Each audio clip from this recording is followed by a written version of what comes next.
مفتی صاحب سب سے پہلا سوال نارتھ امریکہ کے شہر ہیوسٹن سے مظہر جمیل صاحب نے کیا ہے.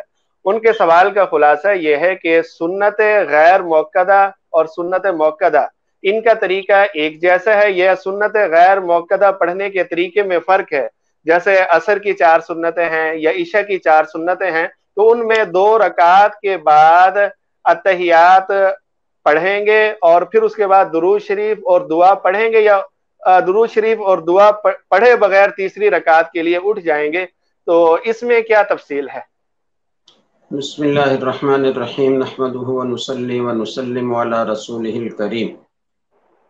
سنن غیر موکدہ پڑھنے کا طریقہ یہی ہے جو آپ نے ذکر کیا ہے کہ اتحیات پڑھنے کے بعد درود شریف بھی پڑھیں گے، دعا بھی پڑھیں گے اور تیسری رکعت اٹھ کر ثنا سے شروع کریں گے، کیونکہ سنن غیر موکدہ نفل کے حکم میں ہیں اور نفل پڑھنے کا بہتر طریقہ یہی ہے.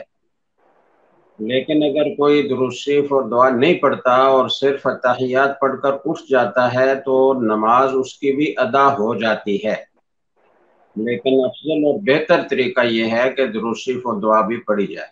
جی جزاک اللہ، بہت شکریہ.